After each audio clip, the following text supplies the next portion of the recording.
Right, darling.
Kejriwal सुनने लगाते हैं, ये सोचते हैं कि केजरीवाल कांग्रेस के वोट काटेंगे जिससे बीजेपी को फायदा होगा। Limonov. तेजी से फैल रही है कि केजरीवाल इसी काम के लिए जेल से रिहा करवा BJP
I've come up as Sarah.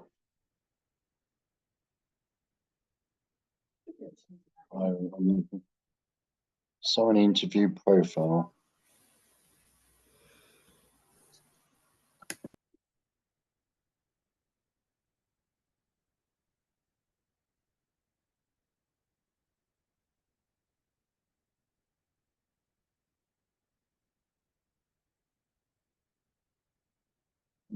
Just put it. Just don't.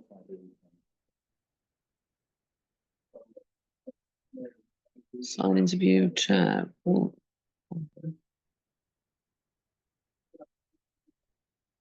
Workplace. See. Hang on. I'm doing this all incorrectly.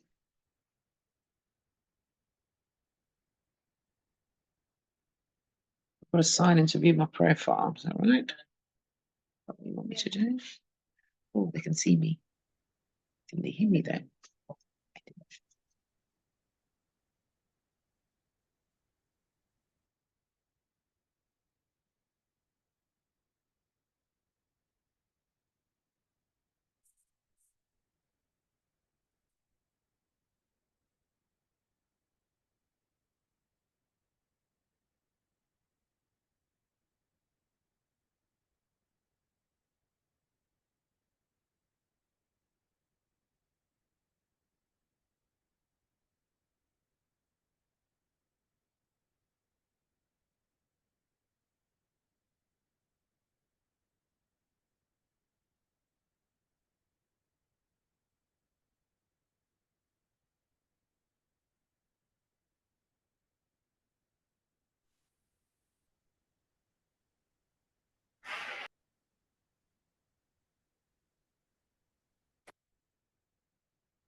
How's the one?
Pardon me.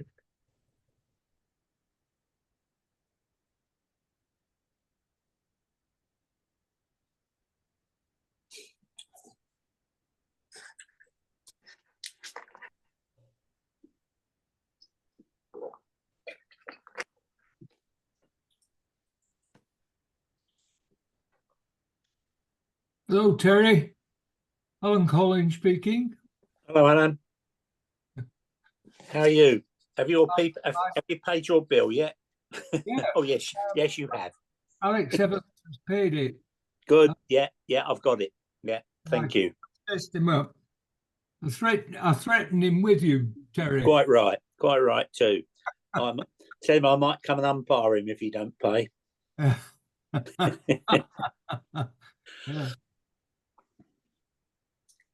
Yeah. Well, it's not been cricketing weather this last few weekends, has it? Really? No. Well, Saturday I went to Glynde on Saturday and it was lovely there. Believe it or not. Where do you go? Glynde, yeah. Glynde, yeah. Oh, yeah. Yeah. Oh, it rained Can you hard hear me? rained hard in the morning, but it was lovely. Yeah. Can you hear me, guys? It's hockey season for me at East Grinstead. Oh right, oh yeah, big stuff. These Grinstead hockey. Yeah. Yeah. Good evening. Good evening. Hello, You can Gary. hear me. That's always a relief on Zoom because I'm obviously going to be doing a lot of talking, and if I've got technical issues, it's a bit of a mare.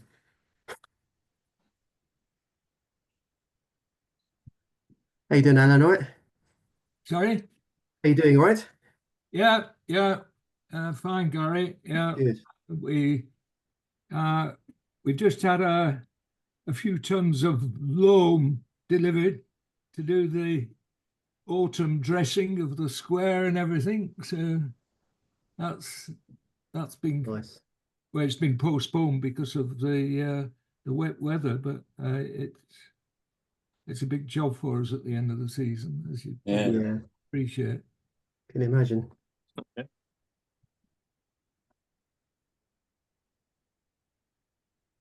Good evening, everyone. Can you hear me? Hi, Steve. Yep, we can hear you loud and clear. Fabulous.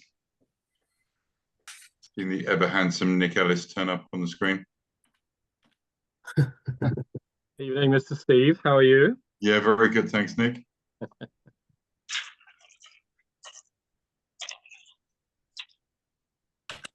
I haven't got any money for the compliments, you know. No, there's an invoice, Nick. Send it to Richard. He never pays. Oh, steady.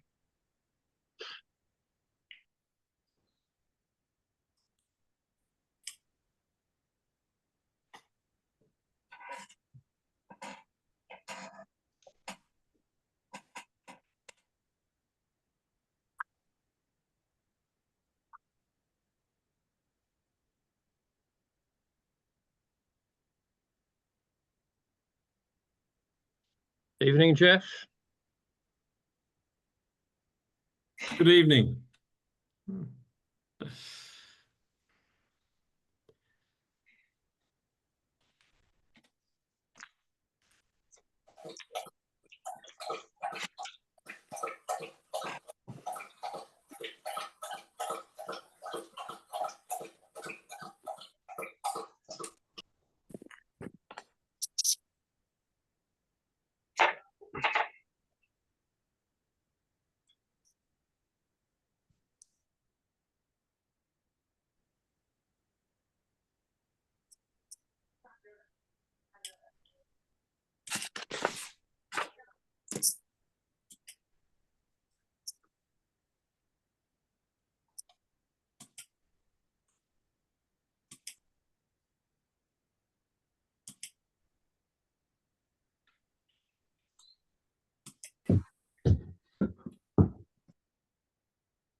Tomorrow morning. Yes. And I'll send it out to everyone for comment. Yes.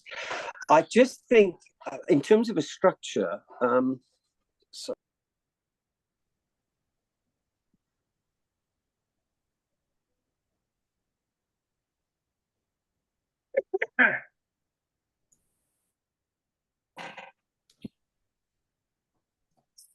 yeah, but all of this has got to be under the grounds, because I mean, I think the general conduct.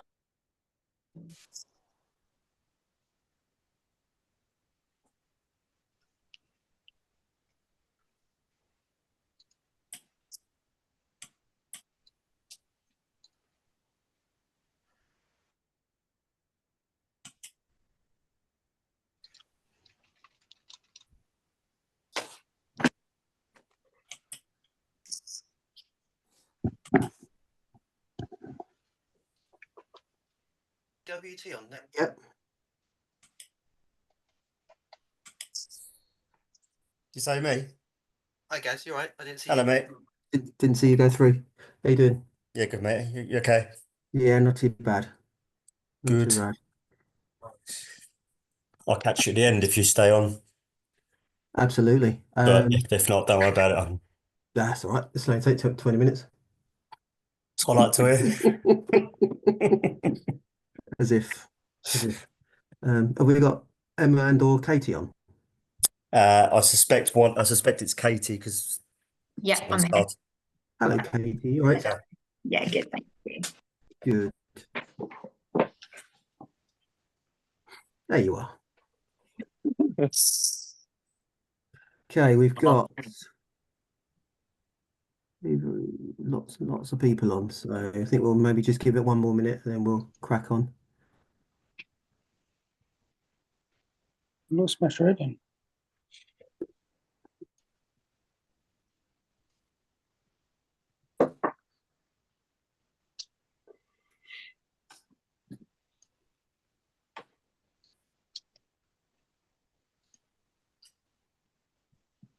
Stay till the end on Saturday, Terry.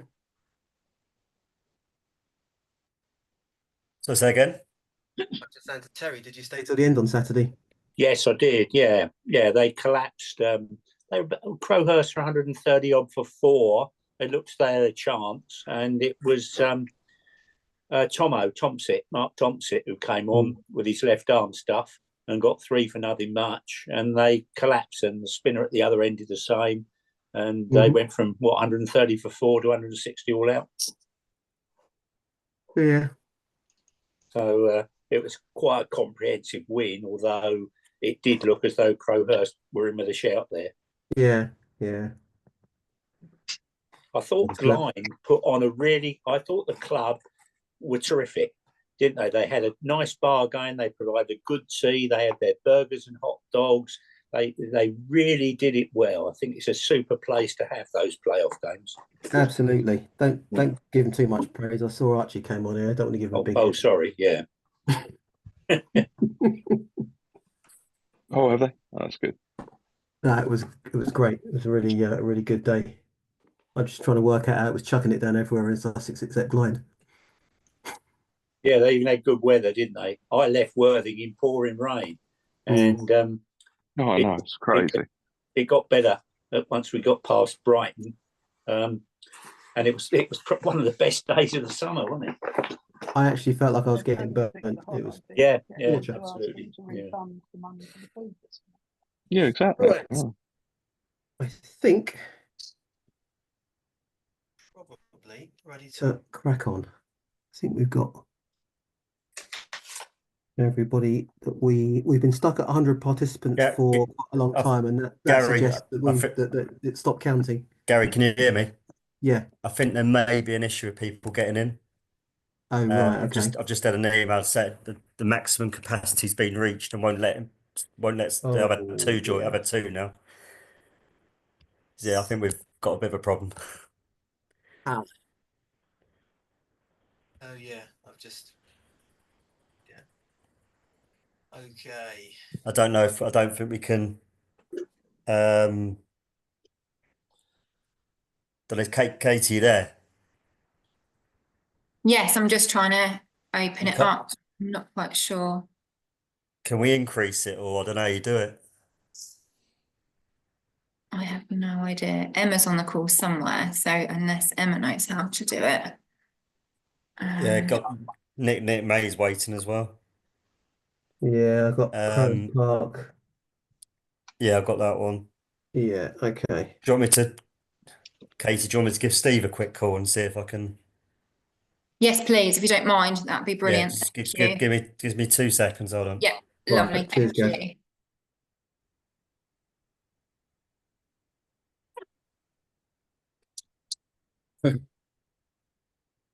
I've had text, I've had WhatsApps, and I've had emails.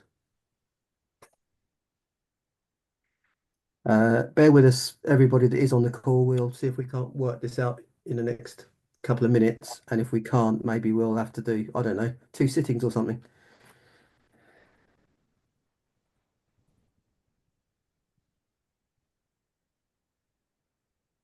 Yeah, okay, baby. I'm getting up to you.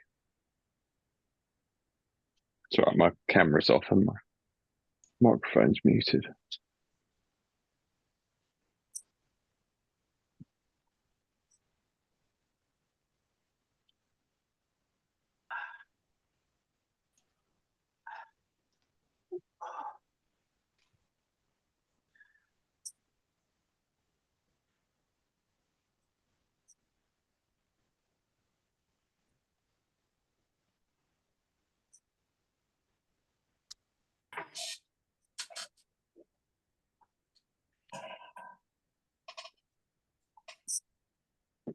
Can you hear me?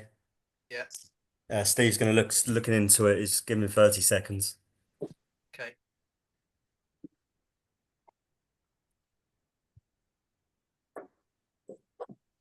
We might not be able to sort it, but Can't sort it. Then we'll just have to do 2 meetings. I think it's been, well, this has been recorded as well, isn't it? So we can send the recording out.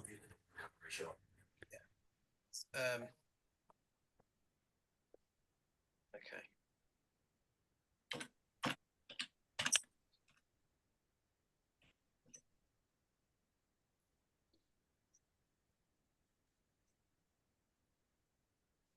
Happy to send an if we can't sort it out, I'm happy to send an email out.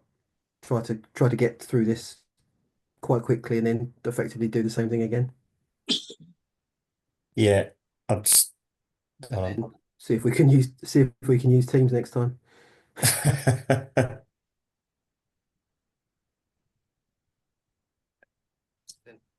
10 people bear with us email. I think the problem was we stopped our Zoom account, which had the unlimited.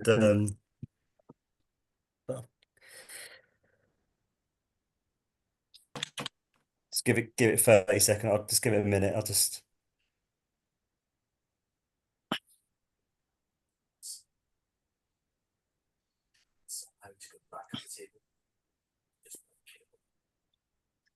Corner.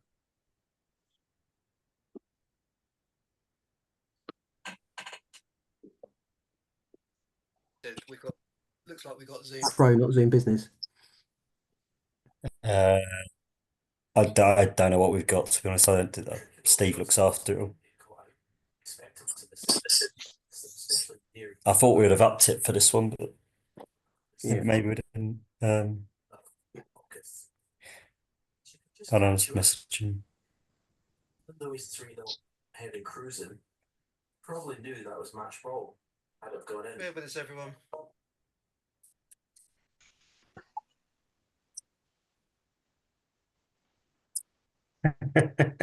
Getting messages left, right, and centre now, aren't we? Find them all.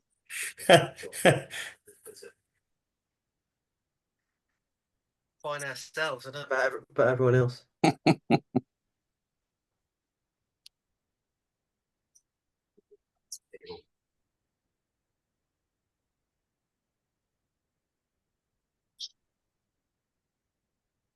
Somebody that's replied to all. Oh, Steve's just typing the message. Hold on.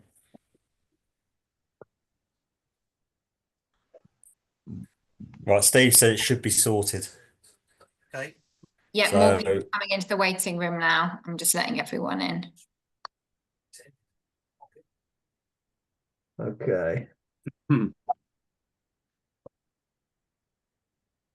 Nice to know we haven't got to do two meetings then.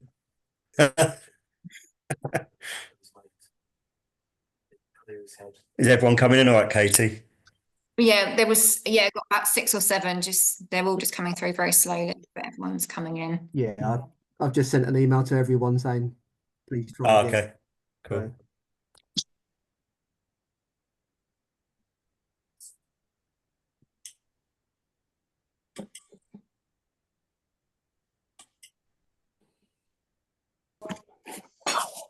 So, Just cleared my inbox out.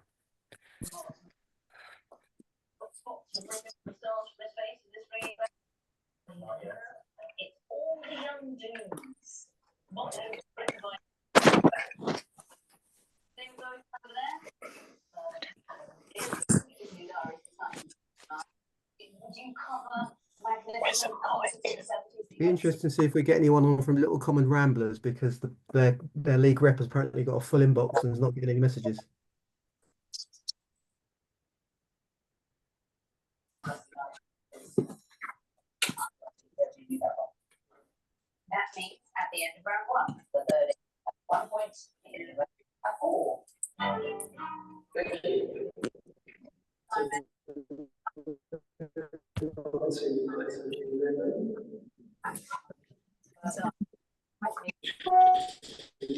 Put your club name in the comments. Yeah, it's a problem that's been resolved. If you try again now, you should be able to get in.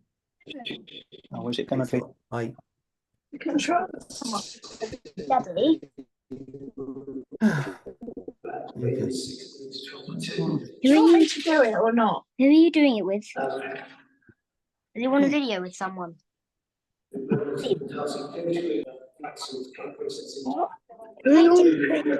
you watching a video, Steve?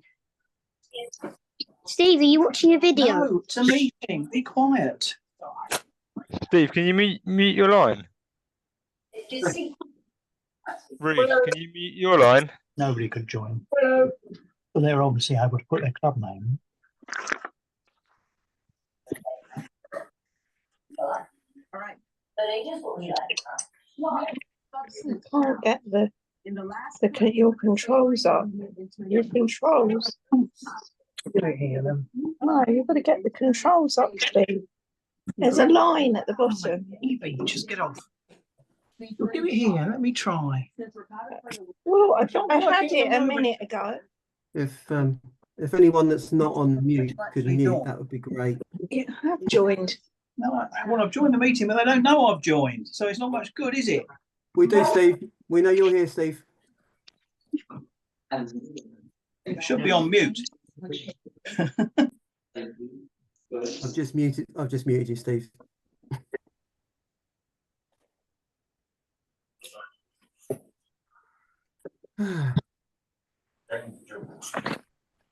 Hello, everyone. Hi there. Right. The little hint here is that to transform it. They are synonyms, and there it's a synonym for morphing. Katie, mute everyone. Rangers. Mighty Morphin Power Rangers and we're just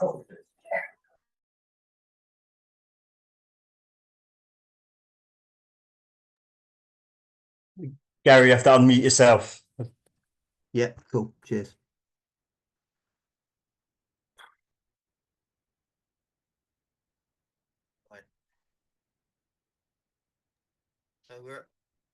It's gone quite quiet now on the waiting room. There's just a couple more. It's coming through quite slowly now. Yeah. Okay. We'll just give people a few more seconds and then we'll crack on because I know the lucky first 100 have been waiting for quite a while now, or the unlucky first 100, whichever way you want to call it.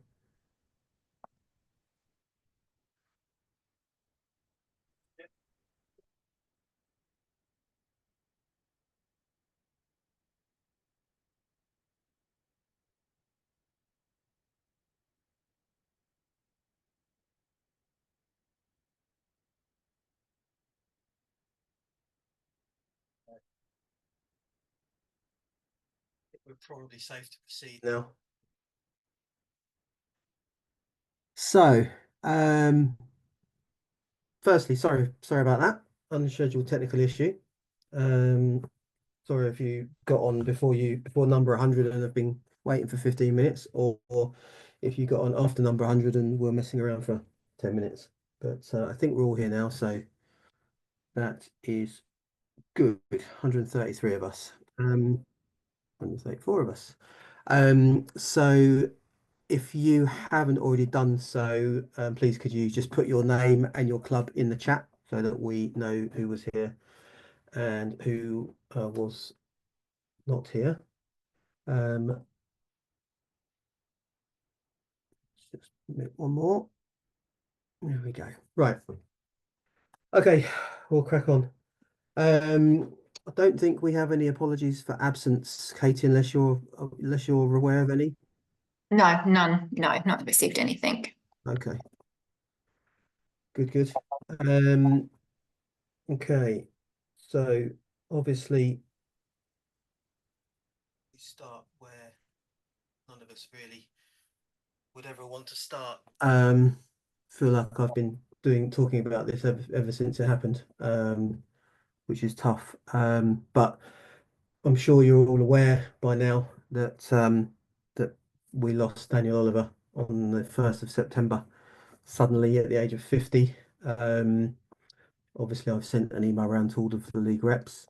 I don't want to repeat stuff. Obviously, it's been a really tough time for all of us on the committee, and I'm sure lots and lots of you that knew Daniel in person. Some of you very well. Not quite sinking in still, I don't think. Daniel's funeral is on the 11th of October, and anybody that would like details, I'm very, very happy to share them. Probably do it that way rather than just send them round to 150 clubs. And then I know not all of you knew them. Since it happened, there have been various tributes. 3 days afterwards, when we played Lancashire in the quarter-final, we had the flag at half-mast at the county ground, and the players all wear black armbands. And then the following week against Glamorgan in the county championship before day one, we had a minute's silence with both teams and all of the coaches, etc. Obviously, Daniel was very, very involved at the county ground and very much liked and respected. At finals day last week, we did a short tribute and we had a minute's applause, which was very, very well observed and was quite emotional for a lot of people. And we will be doing a further tribute at the league dinner, obviously, for those that are going. What can I say? We can't replace Daniel. I don't think there's anyone out there or anyone already on the committee that could just step in and do what he did. He had involvement in so many different things, and it will be really tough for quite a while. I'll talk about succession planning and vacancies after towards the end of the agenda tonight. But obviously a really tough time for us all. Yeah, I'm sure at some point it will actually sink in that he's gone and we're not just covering for his work, because that's what it's felt like for the last few weeks. But yeah, I'm sure you'll all have your own thoughts of Daniel. I'm not going to try to do any minute silence or anything tonight. It's very, very difficult on a virtual call.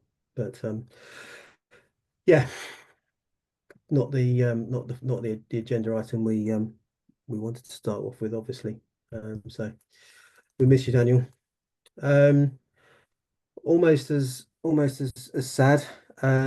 Mike Newcomb, who many of you will know through umpiring or his work as our registration officer, is unfortunately very ill at the moment. That actually happened a few days before Daniel passed away, so it's been a while now. Mike suffered a heart attack, having been not very well for a little while. He's still in hospital. I think about 4 weeks on. He's currently in intensive care, and I think Well, the last thing his daughter told me was that he was unstably stable. I'm not quite sure what that means. But anyway, obviously all of our thoughts are with Mike and his family. As I said, I've been in fairly constant contact with his daughter Amy, because obviously lots of people have asked me how Mike is. So yeah, Mike won't be continuing as registration officer, and I very much doubt he'll do any umpiring in the future either. That's obviously assuming that he does, God willing, recover from this. But as I said, I think it's been touch and go for a few times, and possibly still is. So I'm sure Mike's in all our thoughts as well. So yeah, two massive body blows to Sussex recreational cricket. I think you'll all agree. And it's a very difficult time. Anyway, neither of those guys would want us to to let things go. They'd want us to continue with the business of the league, and keep it the successful league that it is. So that's what we'll do. So the minutes of the pre-season league council meeting on the 15th of April. Apologies that I didn't send those around with the agenda, but I sent them this afternoon. I'm not aware of any particularly pressing matters arising from those that aren't going to be covered tonight. But if anybody would like to raise anything from those minutes, now's your opportunity.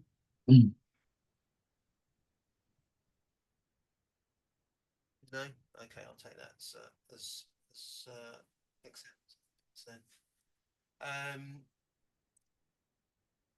Okay.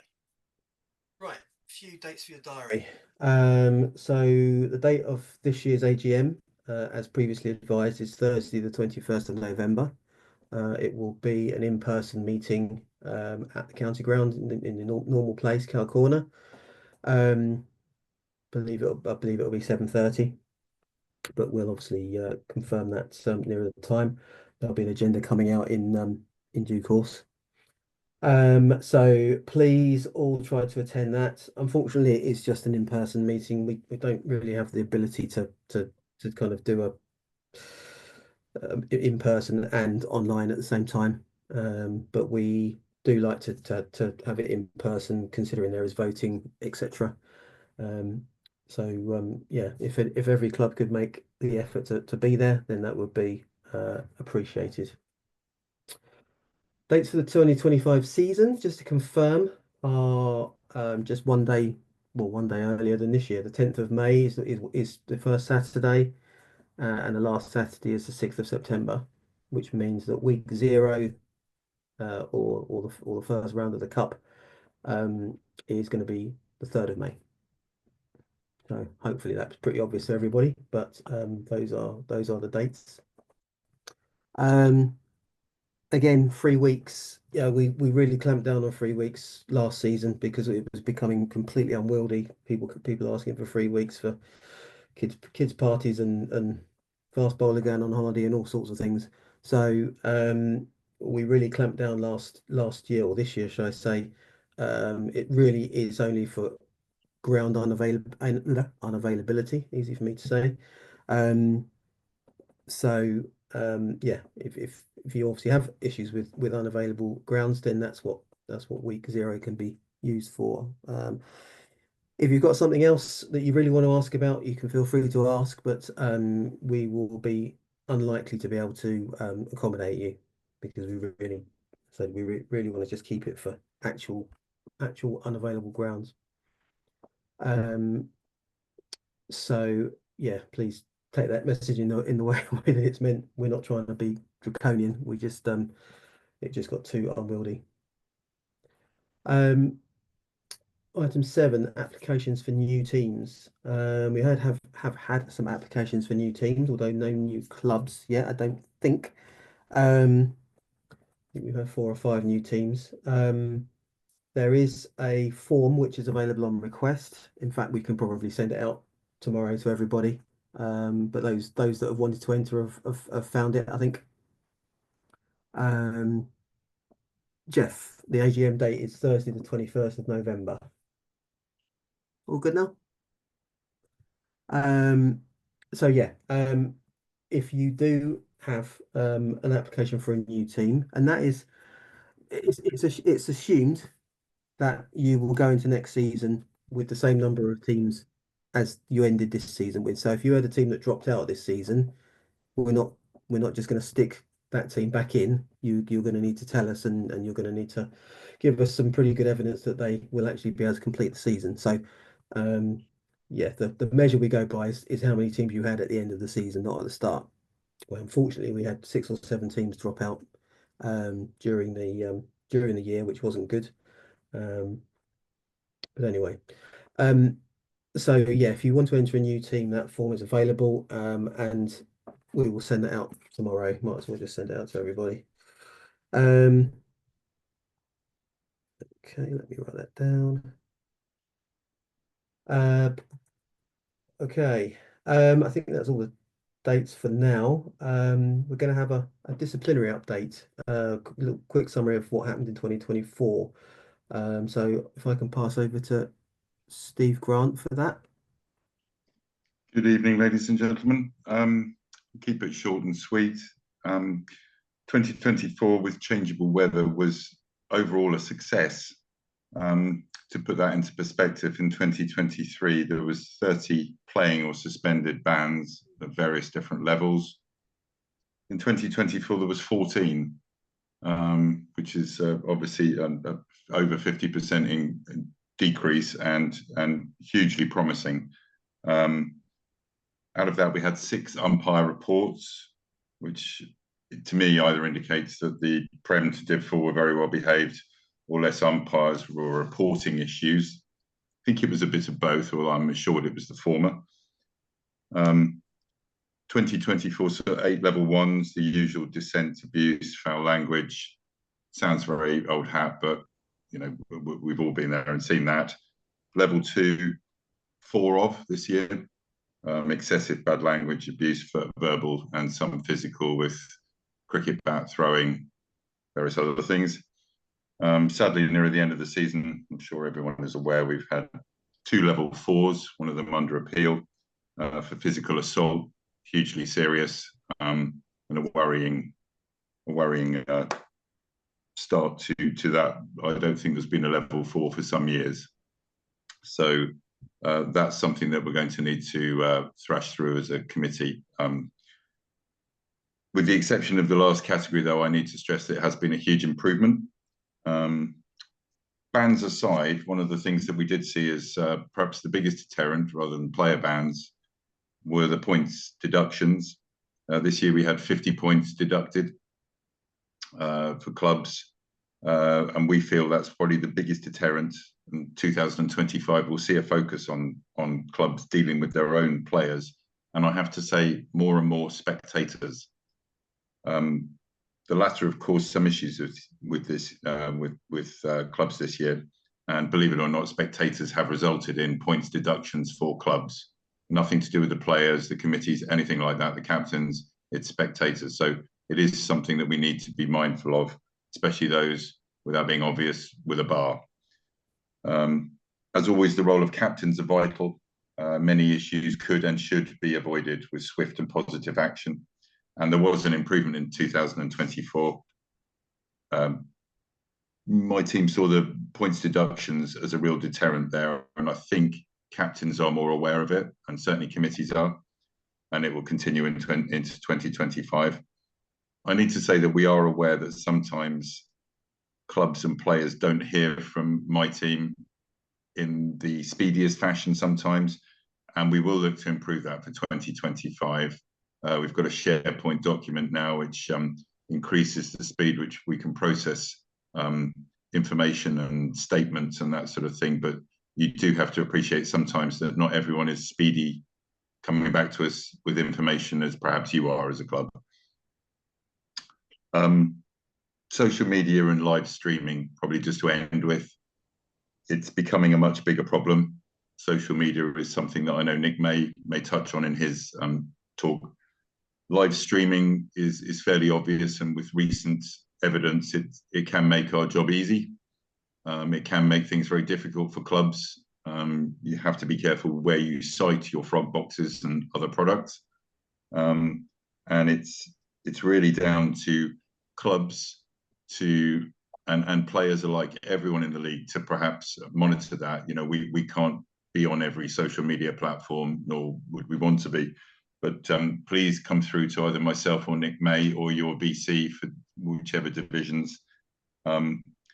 Overall, the messages 2024 was positive, and we saw a big improvement. Many clubs appointing disciplinary officers internally. And 2025, we hope to see a further improvement. And that's probably all I'm going to say on the matter. Over to you, Thanks Gary. very much, Steve. Very succinct disciplinary summary. Thank you.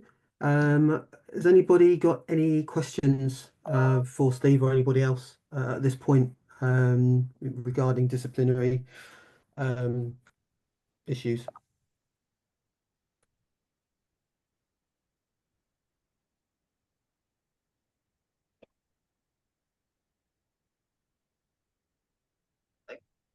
That's promising. So I'm still dealing with one or two people that can't seem to get in. Now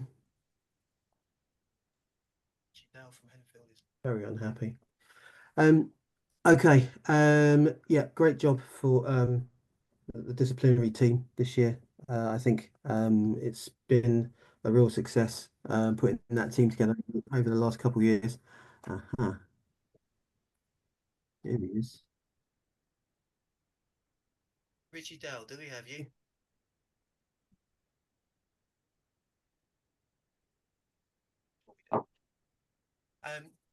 Yeah, no, I think the disciplinary committee has done a really great job in a couple of years since Steve's been involved, and we've had a proper team.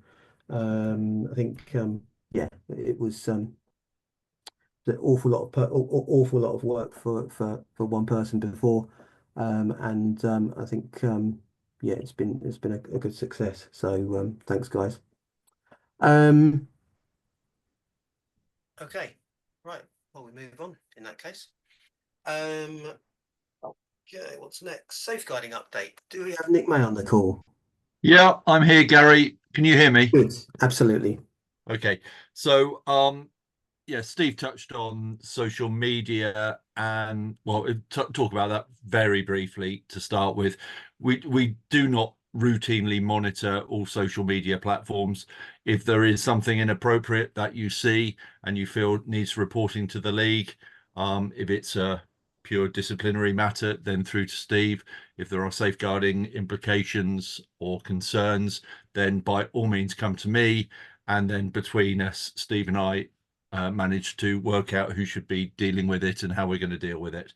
So yeah, please do report those issues.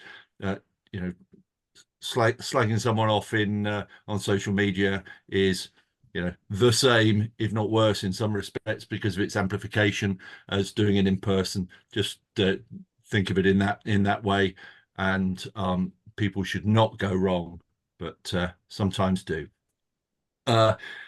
There's clear processes in place for recording, for live streaming and recording. If you're going to do so, you need to speak to the league, to your Gary. Is it to the vice chairs, or the process for notifying the league that you plan to do that? Please just ensure that is done. Sorry, Gary. Yeah, absolutely, you're right. Yeah, please just ensure that is done, because there have been a few clubs who have contacted me to say that they were taken by surprise when their club turned up to play a fixture and it was being live streamed or recorded. You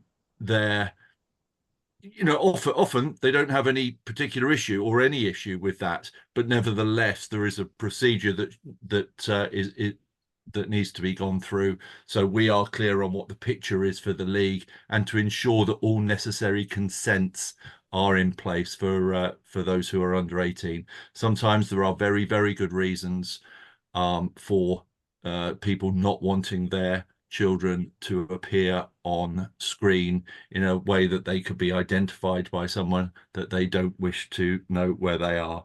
And you know, there are some instances of that nature in the county. Okay, so I'll be as quick as I can. First of all, thank you to all the club safeguarding officers in the county.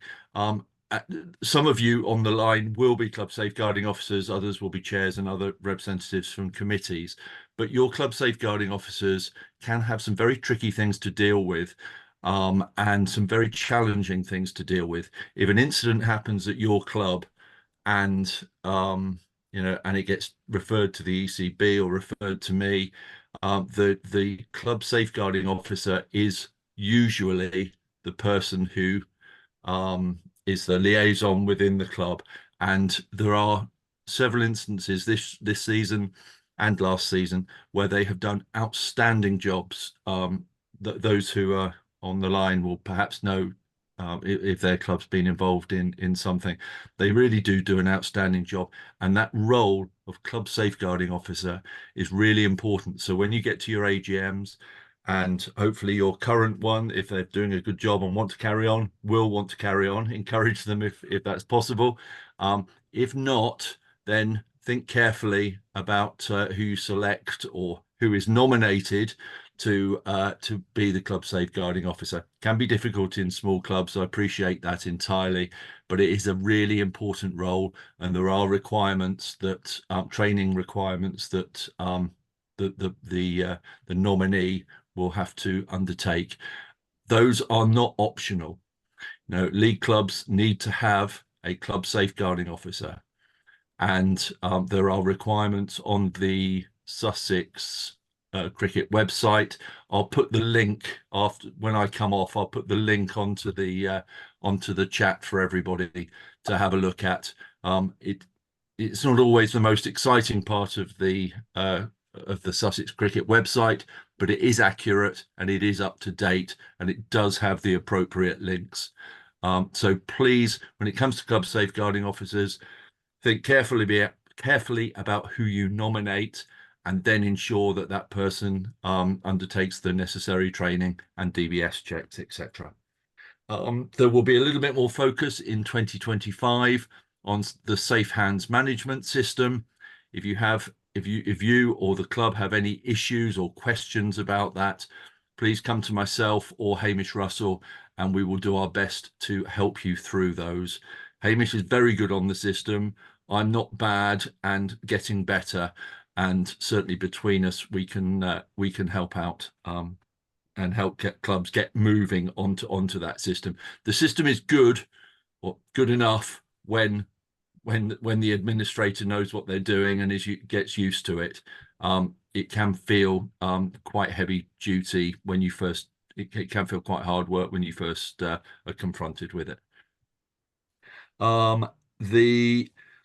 Steve mentioned expectations on captains, and I'll just say a couple of things on that, as well as a responsibility and an expectation that captains will deal with their own team discipline wise and participate, and help the game go in the way that it should do.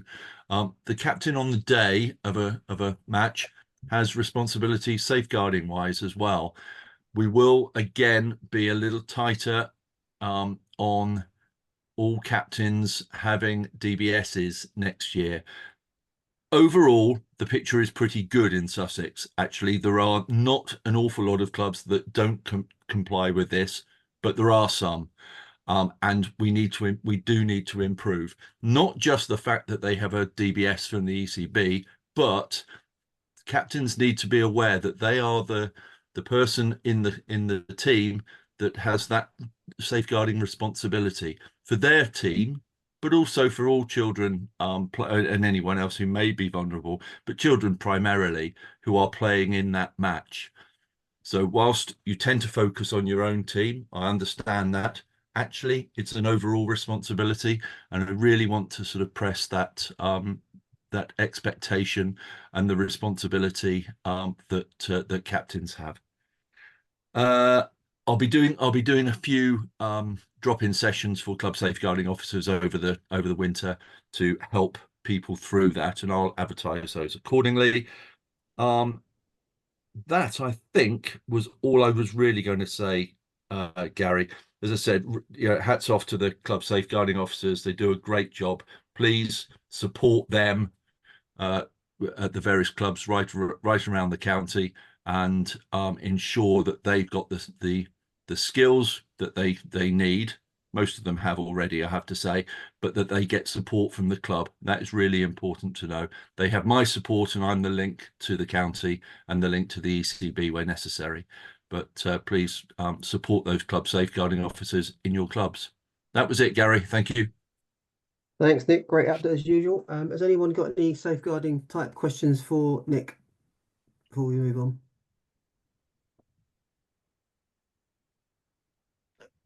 Yeah, hi Gary. Nick, I just wondered, I did send you a message, I'm not sure if it got through. When you say that we have to apply for live streaming, we have to get permission. We've been doing it at St Andrews for a couple of years. Do we apply every year? I'm not sure, I don't know. Okay, that's a good question. Gary, do people renew every year? Question one that Daniel would have known the answer to that I don't. I don't think you have to reply every year, no. You don't.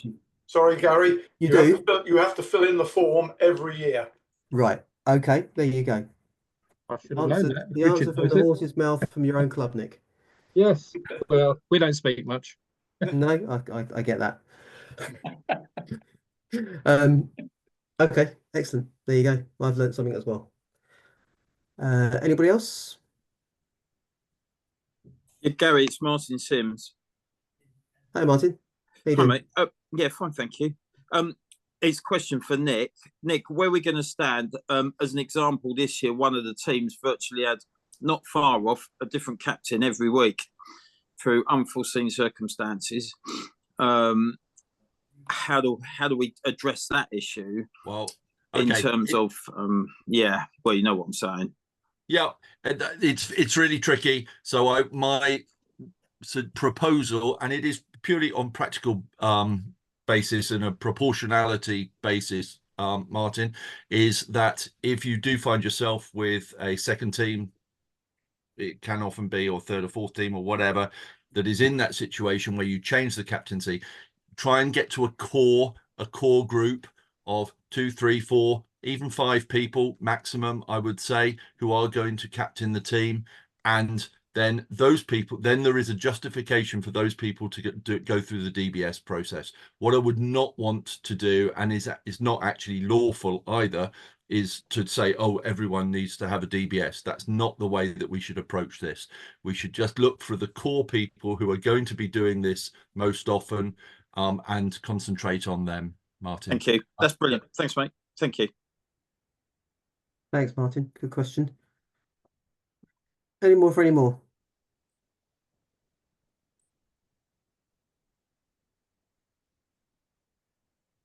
No? Okay. You're off the hook, Nick. Thanks very much. Okay, right. Moving on. Item 10, 2020 competitions. Just say a couple of bits about finals day, really. I won't dwell on the obvious. It was a very weird and difficult thing to do without the guy that basically usually organises it and runs it. But I would give my thanks to all of the guys on the exec that helped on the day. I'd probably single out Mark and John, who were there all day, start to finish, and were absolutely invaluable on the day. But yeah, we obviously did the best we could, so I hope it was a good day. We had 3 dry games, which is always good. Congratulations to Goring 2s, Howsham 2s, and 3 Bridges, who won the final under the lights. We had probably 400 or 500 people there pretty much all day, which was great. All the clubs, I think, were quite well represented, and Probably most importantly, there were no shenanigans, no bad behaviour, or very, very little bad behaviour, and no real issues, which is great. And yes, thanks, Pete. We had Paul Baker's family as guests in the boardroom, as well as Pete and his wife, because obviously we renamed the trophy after Paul, who sadly passed away at the beginning of this year. So that was really great to have those guys there. Carol presented the trophy or the awards, and it was a touching moment. So that was great. So yeah, an absolute success. I kind of like the fact that it started raining 5 minutes after we finished. Kind of tells you got away with one, doesn't it? But it did. Yeah, so we will have finals day, as far as I'm aware, at Sussex again next year. Ideally, maybe a couple of weeks earlier, but we'll see what the first class schedule holds. For 2025, I don't believe anything's going to change. I think we're doing about as well as we can with T20s. We may make a few tweaks to the eligibility rules. We have had a couple of situations that we didn't really envisage, and you can't really put rules in place playing conditions. Before anybody pulls me up on that, you can't put playing conditions in place for every single eventuality. But obviously we learn from what happens and try to tweak them each year. So we want to have 3 competitions where the players are of that standard. That's what we're aiming for. So that's yeah, I don't see too much changing. And hopefully lots of clubs, as they did this year and every year, will come take part, because you're only 3 or 4 games away from Hove. It's not like the FA Cup. We have to go through about 9 rounds. It's it's not that difficult to go a long way if you get a break or two. So yeah, please enter if you can for next year. I don't think I have anything else to say about the T20 competitions at this point. The entry will, as ever, be on the ground share form, which we'll talk about in a minute. Moving on to requests for promotion, / relegation, / relocation. Obviously, we invite every year. We invite teams to ask us sensible and otherwise questions about promotion and relegation and relocation. We always get a couple of funny ones, so that's good. But if your club or any team in your club feel that you would benefit from being promoted further than you already are, or probably more pertinently, if you feel that you're having problems and you feel like you benefit from maybe a division or 2 further relegation, which is something that lots of clubs have taken up in the past and mainly done quite well from it. Or if you would like to relocate region, i.e. from east to central or west to central or t'other way, then you need to let us know. And please, can you write to the league the league email address and not me personally? Sussex Cricket League at sussexcricket.co.uk. Hope you all know that by now. And yeah, if you want to make a request, then we'll be very, very happy to receive it. You should make it in the full expectation that you won't get it, but you don't get anything you don't ask for. So yeah, if you feel like you need to go up, down, or sideways, then please let us know. The deadline for that will give you a couple of extra days, 4th of October, please. If you can do that. So that's that. I will put out. Your problem is after this meeting, possibly next day or 2. Good old prick. I love Chris, to pick as much as I can, and as much as Yeah, the pain of I'm the struggling thorns to hear you, that I have to take, and Yeah, then it's a coming really from quick you. wash, and I put them in bags and freeze them, and have them from Sure, who's not on mute? July to September. That's about all you get. Normally, you're having a fight with the birds. Gary, I But think the it's birds the haven't lady been too that greedy. spoke earlier, and See, I told you, got up to make a cup of tea. If I don't When know, I'm maybe doing we all my need first dinner, maybe we need take, to just say, a meet roast everyone chicken, and it's a rest, and and how you get long all the you sticky bits in the pan, throw a handful of those in with a little bit of can we do vinegar or that? wine, and you'll make the most amazing gravies. You Mute can make everyone, ice creams Katie. and strawberries. So many options. Right.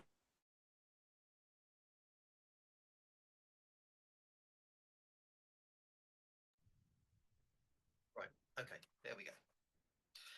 Where were we? Sometimes think we all better off sitting in a room. Okay. Process for proposing changes to playing conditions and admin regs. Obviously, that is something that all clubs are constitutionally able to do. And we will look at those, and if they're actually feasible, and we feel that they are sensible enough to be put forward, then we will always put them forward to the AGM for voting. The Constitution says No, the league. we need them in 6 weeks prior to the AGM, and counting back from the 21st of November, that means we need them by the 10th of October. So you've got 2.5 weeks to get those in. Hopefully, if you would like to propose something, you've already thought of it, and you've already been thinking about that. If you would like to propose a change to either the admin regs or the playing conditions, you will need a seconding club, as usual. The exec might put some proposed changes forward as well. So we will pick up everything that you ask us, and anything that we think should be asked of you, and we will put those on the AGM agenda that you can vote on. But yeah, 10th of October, please. Anything that doesn't come in by then will unfortunately have to wait till next year, but that's enough time, I think, for you to decide what you want to ask or what you want to propose and get a seconder for it. Any questions about either of the last two items, I guess? No. Great. Okay. Moving swiftly on, admin update. Richard, are you there? You're there. Do you want to say a couple of things? Yep.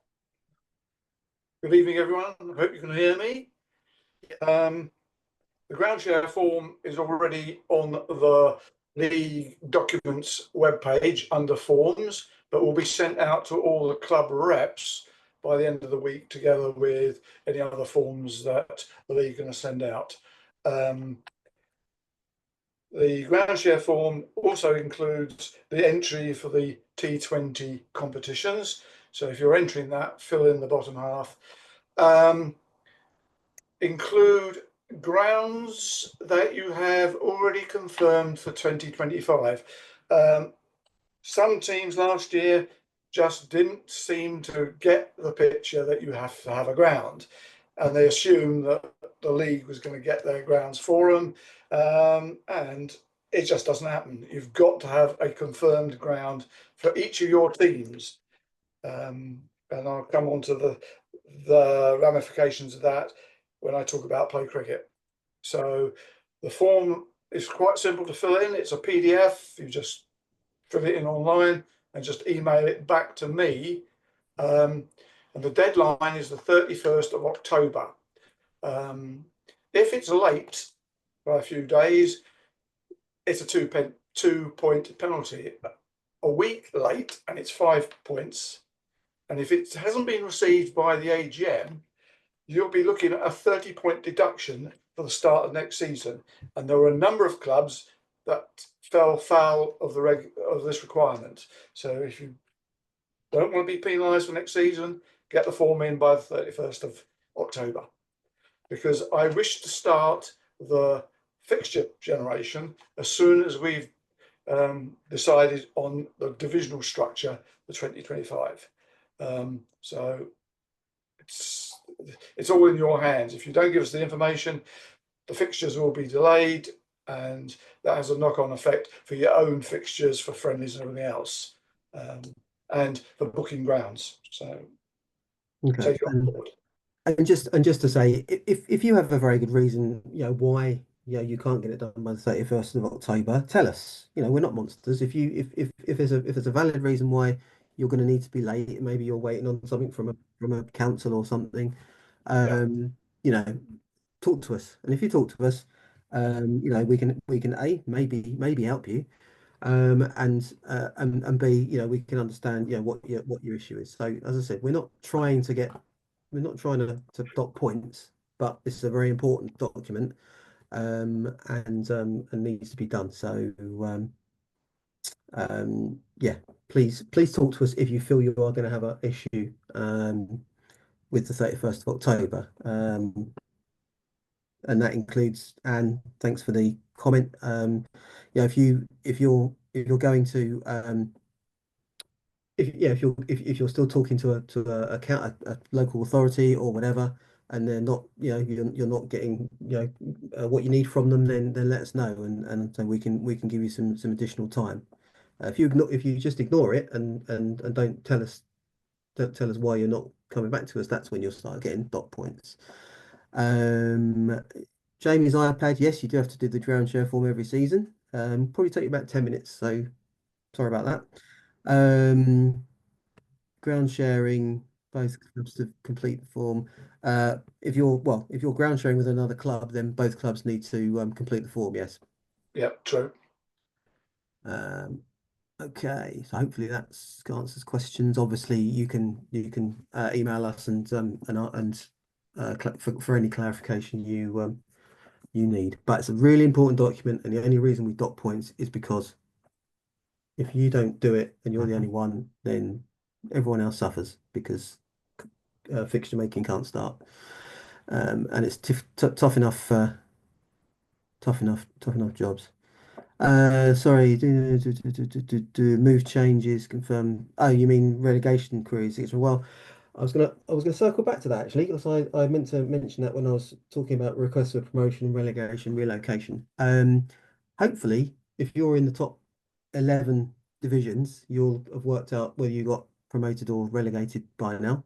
Because the top two go up mostly, and the bottom two go down mostly. And I think we all know what the promotion relegation situation is. Division 12 is obviously quite tricky, because we won't know how many we can promote. We as I said in my previous email, if you won Division 12, and unless you're blocked from going up by another of your teams, then you will get promoted.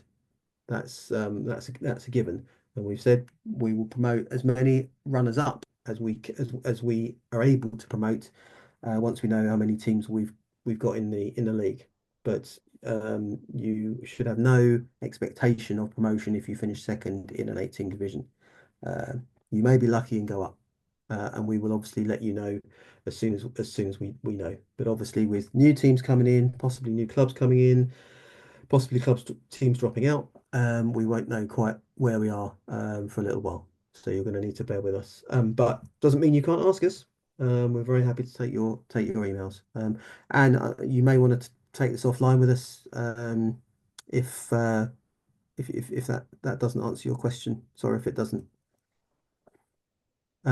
Sorry, it does. Thank you, Gary. Sorry, it does. I'll just send the emails and the form in and see where we go. Thank you. Great, thank you, Anne. Cheers. Richard, do you want to say some words about play cricket? Right. Back to my usual subject about play cricket.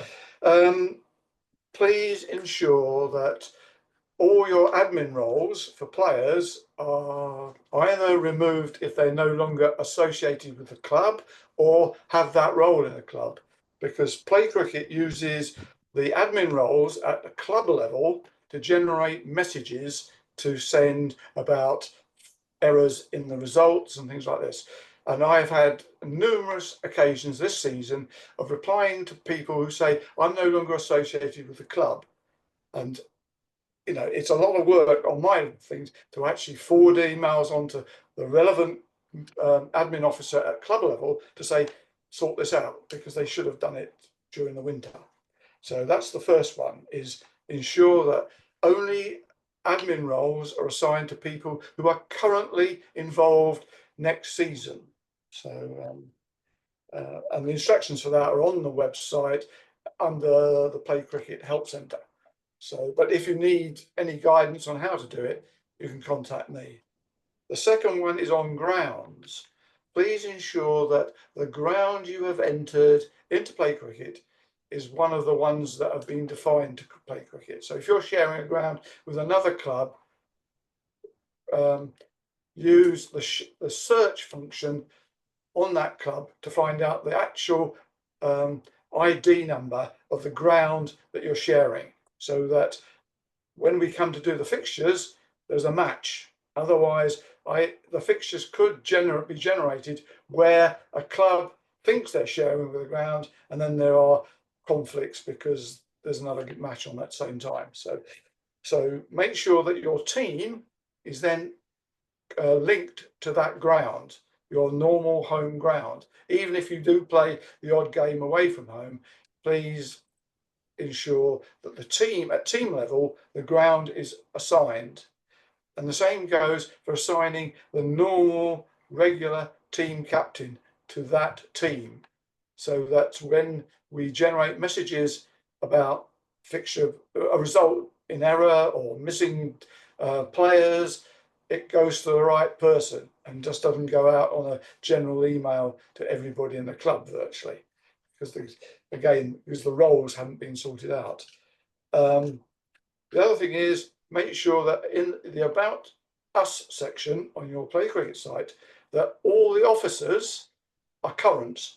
There are a number of sites which don't have any officers assigned. They've only got maybe one person on there. So if somebody's looking to contact somebody at a club level, they can't find anybody. And we've had numerous clubs saying, we've been trying to contact this club, we haven't got any information on their website to contact.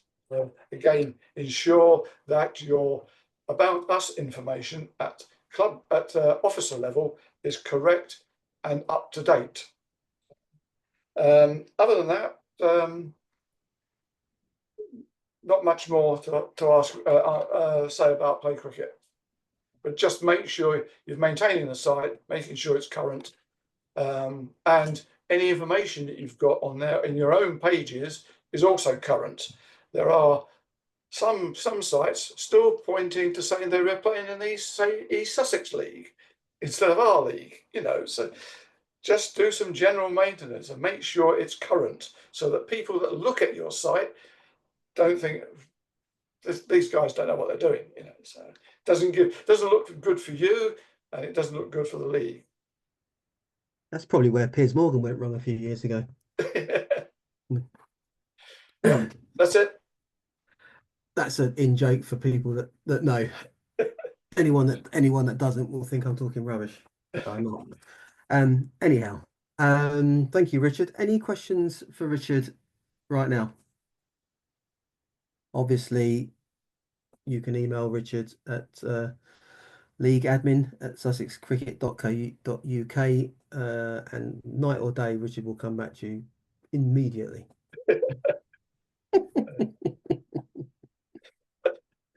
Yeah. Okay, right. Sorry, I need to go back. I do have an apology for absence from Danny Patel, Katie, so if we can make sure that's minuted. Okay, where are we? Annual dinner. Moving on to more fun subjects. So the annual dinner is Friday the 25th of October. We're at the Grand this year in Brighton. It's exciting. Trying out all the major hotels. You should have had an email from Emma, who is Queen of the Dinner and does a fantastic job. Yeah, hopefully all the information should be on there. We would encourage all clubs to attend if you can, not just the people that won something. We can't all win. We've got Mark Ramprakash as our speaker, so anyone that is into Strictly should definitely attend. And perhaps he'll talk about cricket as well, I don't know. But yeah, so he should be very good. He comes very well recommended. So I'm very much looking forward to meeting him and listening to him. And yeah, it's very reasonably priced. Yeah, even if you've only got a couple of you, that's absolutely fine. So please, yeah, please support the dinner. The more we've got, the cheaper we can keep it in following years. The reason we can keep it so reasonable, I think it's 40 quid a head, which for a 3-course meal and a speaker at the ground is pretty good. Yeah, that's the reason we can keep it cheaper. It's because we get lots of people. So yeah, let's get even more than last year. And hopefully it'll be a great night. I'm sure it will. I'm just surprised you didn't ask Ashley Giles back. Ashley Giles. I was still in the bar of the Metropole with Ashley Giles at 3 o'clock that morning. You poor so. No, he was great. He was great fun to chat to. But obviously we've all got our views on the merits of certain speakers. So let's not go there too much. Okay, Emma, have I missed anything about the dinner?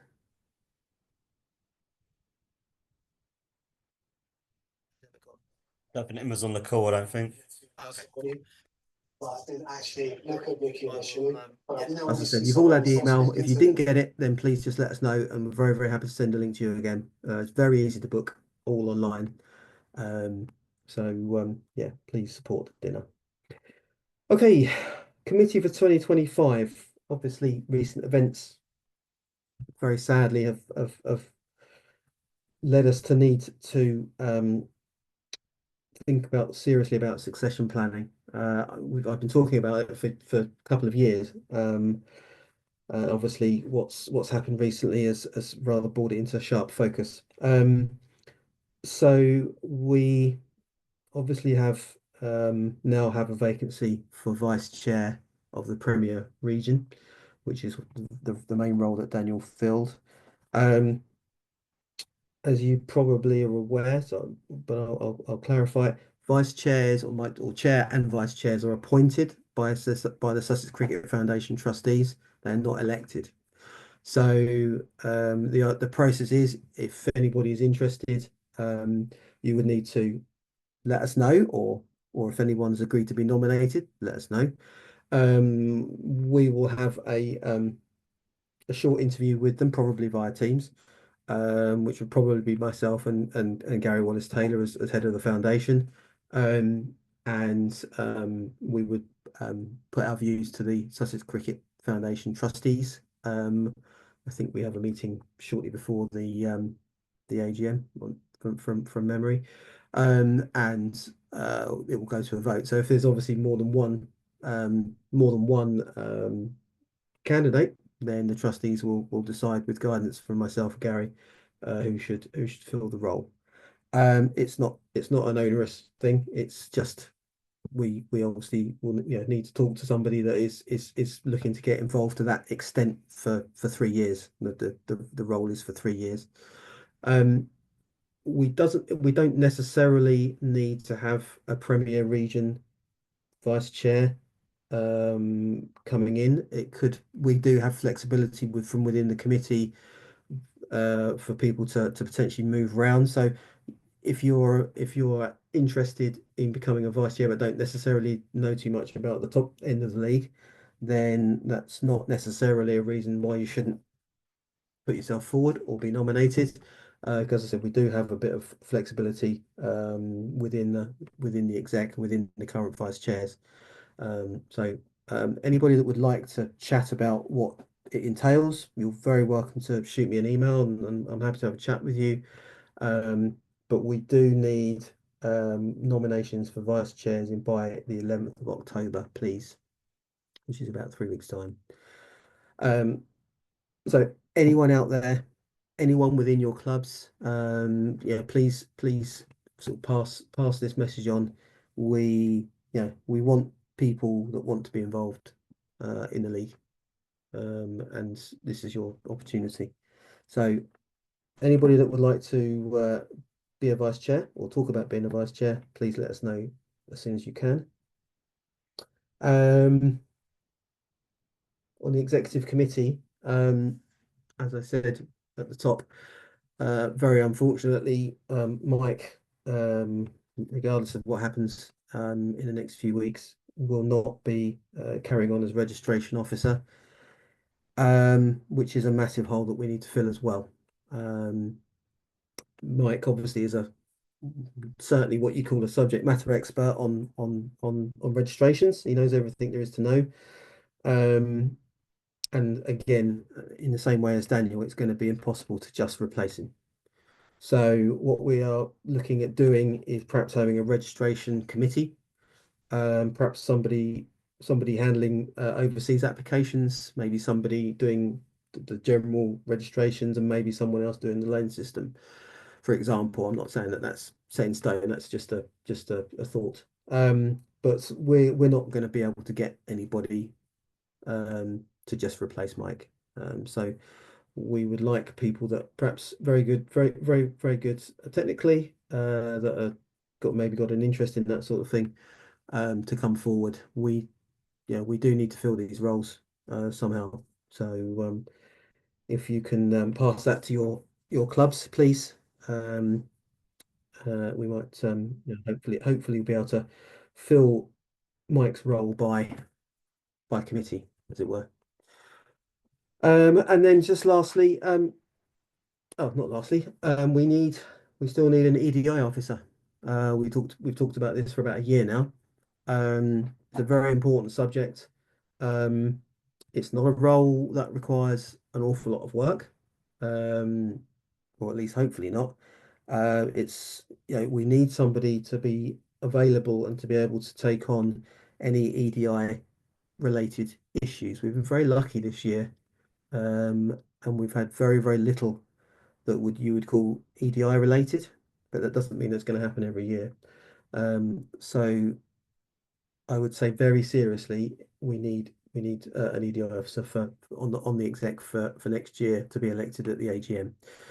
So again, anybody in your clubs or anyone that's on the call that has got an interest in EDI, I know a lot of people have, then please put yourself forward, or put them forward, because it's a very important role we need to fill. And then lastly, just the wider committee. There may be people out there that would like to get involved, but can't necessarily dedicate an awful lot of time, or they would like to, I don't know, give it a go before they start getting involved in something a bit more serious. We are always happy to hear from people that would like to get involved, to whatever extent. We've got some people on the committee that live this stuff every day, and probably don't go more than a day or two without doing something on behalf of the league. We've also got people on the committee that aren't involved to that level, but they provide good counsel in certain areas, and they're just generally good cricket people to have around. We don't want 50 of those people, because otherwise we'd never agree on anything. But we do always want people that want to be involved. So again, feel free to give me a bell or write to me, or write to the league, if you're interested in getting involved. Don't sit there and think, oh well, maybe not. It's worth a 5-minute conversation, and at the end of that, if you think, okay, it's not for me, then absolutely no problem at all.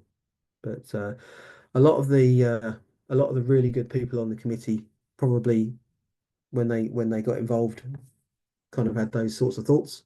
And we have a great committee, both the exec and the wider committee. Unfortunately, it's not as great as it was 3 weeks ago. So we need to take advantage of anyone out there that wants to get involved.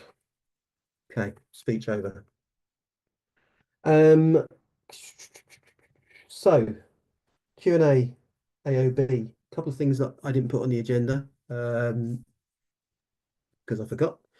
The ball tender for 2026. So we've just come to the end of the second year of our current 3-year deal with Gray Nichols. Gary, I'm here now. Do you want me to say? You're on the call. You're on the call. Yeah, excellent. You can talk about this then. Well, I'm good at talking balls. Good evening, everyone. I hope you can hear me. So for those of you who don't know who I am, my name is Phil Pickard and I'm the league's commercial officer.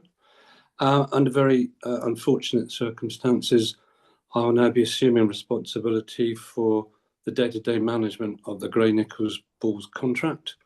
As Gary said, as you're probably aware, we've just completed year 2 of the current 3-year contract with Grey Nicks, and along with a couple of other exec members, Gary included, we'll be meeting with Grey Nicks very shortly for a comprehensive contract review.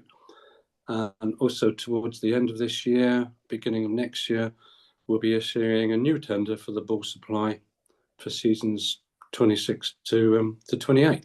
So in the meantime, if you've got any queries, any requests on ball supply, I think it would be better if you could route them via me rather than bothering Gary and co. My email address is on the, thank you, that's worth a quid. My email address is on the website. It's phil.pickard@sussexcricket.co.uk.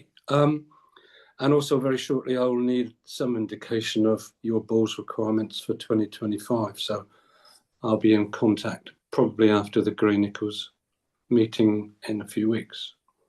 Can you just drop that email address on the chat for us? If I knew how to, of course I would. It would be done. It's phil.pickard@sussexcricket.co.uk. Okay, thanks. It's on the Phil. website.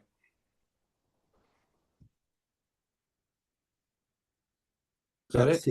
About 6 of us are going to put it on here now, aren't we? Yeah, go on then. I would if I could, but I've got boxing gloves on. Yeah. Not to labour the point, but we did notice, certainly season on season, that the quality of the 4-star balls wasn't as great this year as it was the previous year. We had a couple that were borderline unplayable. Not to say that we had generally had problems in years gone by, but this season it just seemed that the quality control wasn't as strong. Not that I have anything to send back to you to prove that, but just more of a general comment to make at this time. Decent feedback. Put it on an email, please. No worries. I will do. Cheers, Phil. Yeah, interesting to hear whether you think that might have been at all weather related or not, because obviously we had some Pre-game as well. Some of the stitching was left a little bit to be desired. Okay. Yeah, no, all feedback, whatever it is gratefully received, but you can't please all the people all the time. No.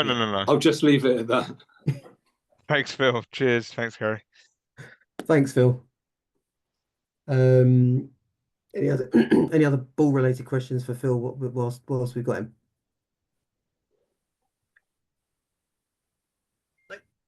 Okay, Morgs. Yeah, it will. That's something that obviously we'll need to pick up in Daniel's in Daniel's absence. So yeah, but it'll all get sent out in due course and hopefully around about the same time as it used to. Right. Facility standards forms is the last thing that I should have put on the old agenda. Nigel, would you like me to talk to this, or are you happy to?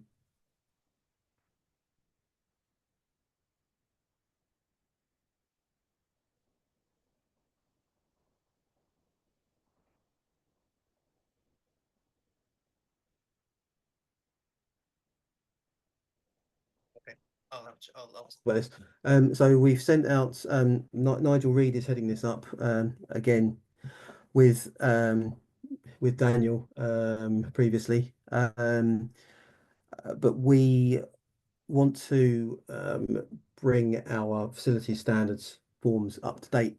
There's lots and lots of clubs out there who haven't done one of these for a long time, probably not even since we merged. Obviously there are certain facility standards at various levels in the league. You need to be gold for the Prem, you need to be silver for Division 2, you need to be bronze for Division 3. Up to Division 4, you can pretty much get away with anything you want. We want to make sure that all of our facility standards forms are up to date. and you were, I think it was the top 6 divisions or 5 divisions, can't quite remember, were asked to fill in a facility standards form, probably about 6-8 weeks ago now. We have most of them back, but not all. So if you have not done that, please can you do it quickly? It's something that we will be looking at, and if there are people that just aren't doing it, there may be points deductions in the offing, because there's no reason why you can't take 10 minutes to tell us, what's going on at your ground. So if you haven't done it, please do it. We're not trying to trick you. We're not trying to catch you out. We just need to know what the situation is at all of our grounds that are either in or possibly might go to those divisions. Form, I believe, was sent to all the league reps. So you should have it. If you don't have it and you're the league rep, then let us know and we can always send it to you again. Sorry, Nigel, I don't know if you're trying to get off mute or not. Gary, I'll step in. I've been dealing with Nigel, and we've been trying to deal with this. The clubs that are outstanding did all receive an email the beginning of last week, and the final date was the 19th. I had a quick look this morning. We are still some missing, but I will chase them. Unfortunately, a selection did go to Danny, and then Nigel and I weren't copied in. So we are asking again, it's literally because we don't have access to them at the current time. So if anyone feels like just sending the forms again, please do, because I can just monitor then what's coming in, just to make sure we do have everyone's. Would be brilliant. Right. Thanks, Katie. No Yeah, worries. unfortunately, whilst Daniel's email account has been full, and Mike's, to be fair, have been forwarded to me, I can see everything that's coming through now.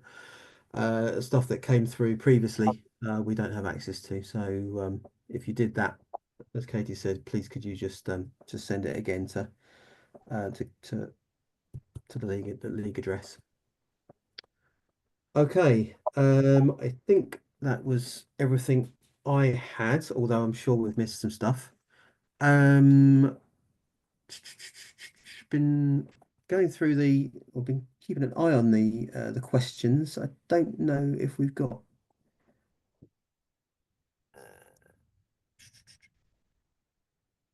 Just gonna type the league address in here one more time.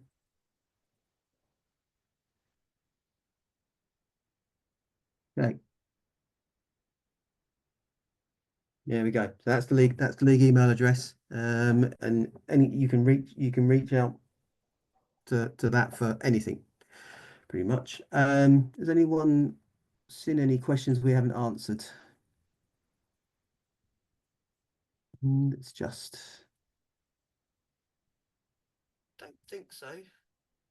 No, good. I think we've answered all of those. Okay.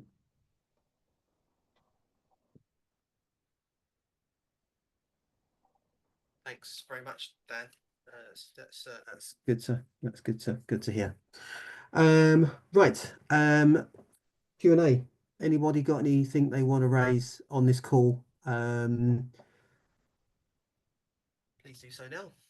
Gary, yes. A follow on from the health issues with Mike Newcomb. He was scheduled to remove all the Category 3 players in the first weeks of October, which I will do in his place.